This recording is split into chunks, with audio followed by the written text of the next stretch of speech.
Do IFS officers have a choice or they can have a say in their postings? We do have a choice.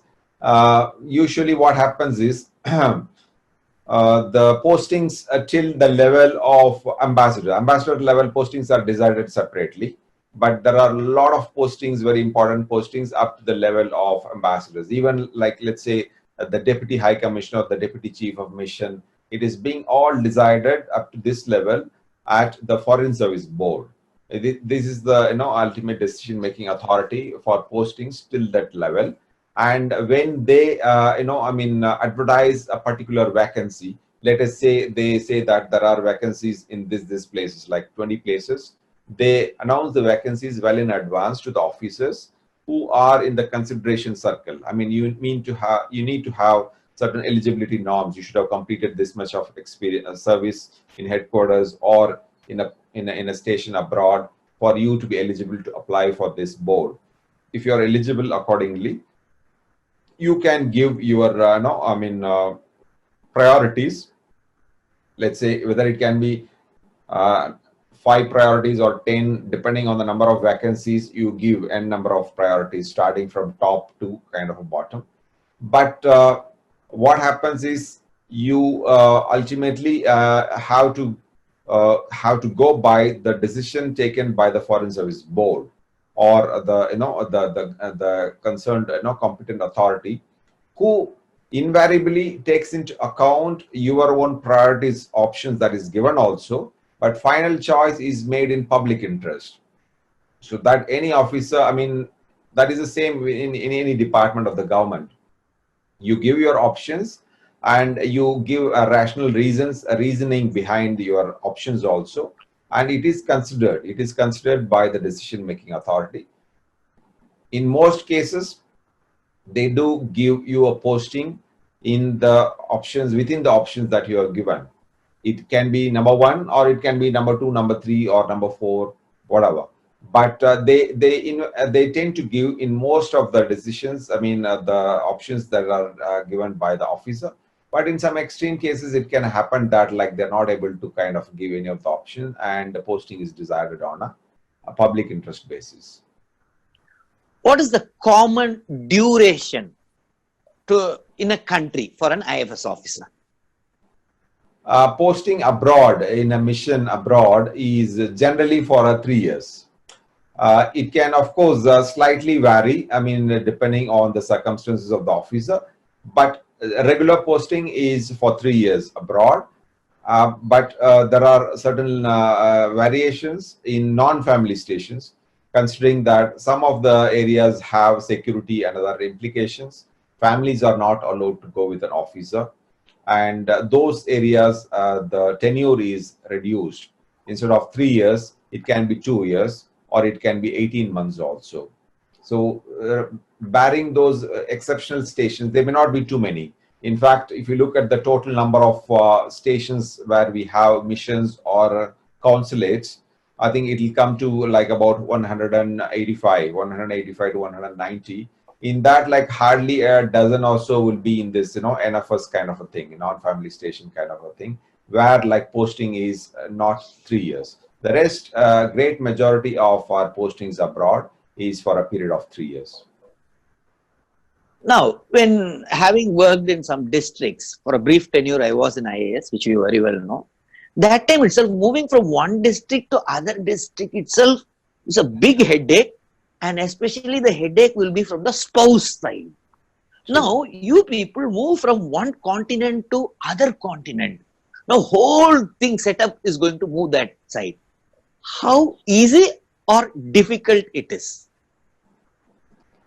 As I said at the beginning, like, our way of working is slightly different from the officers within India, because we have to necessarily move from country to country, and as you said rightly, sometimes from continent to continent, and completely, a different culture also. Even if you're moving from one continent to another continent with a similar culture, TK, I mean, you will somehow, get adjusted to that, and, you can get on with life. But If you go from one place with a completely different culture to another country, continent with a completely different culture, it becomes very difficult for the dependent members of the family to kind of, settle down quickly.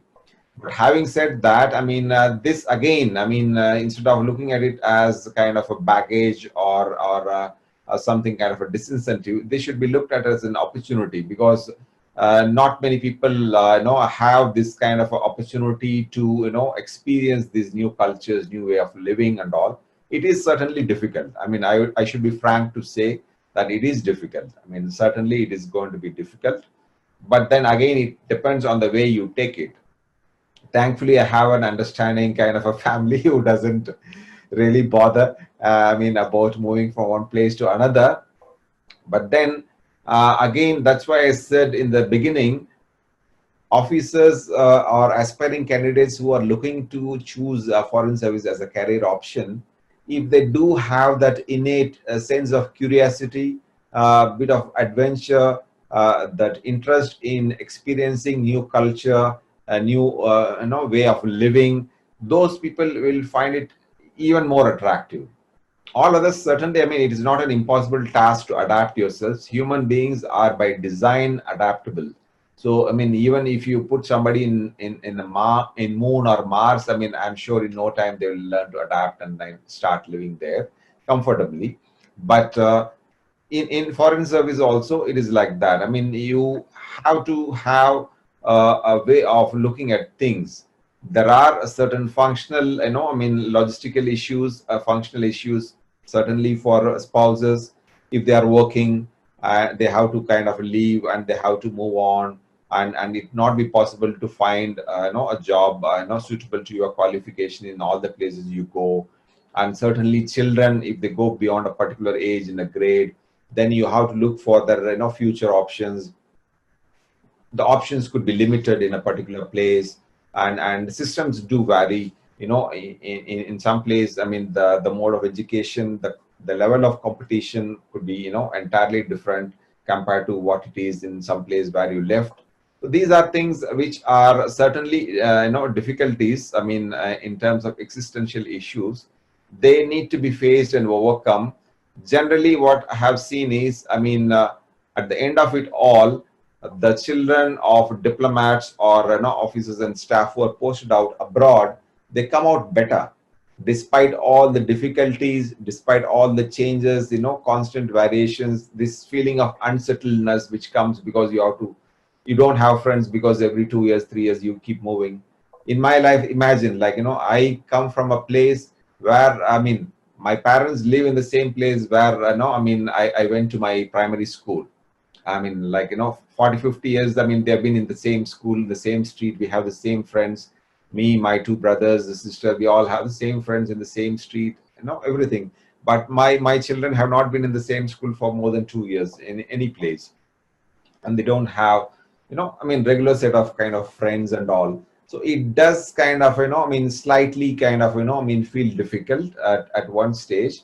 But then once you pass that stage, you tend to appreciate the positive aspects of this life.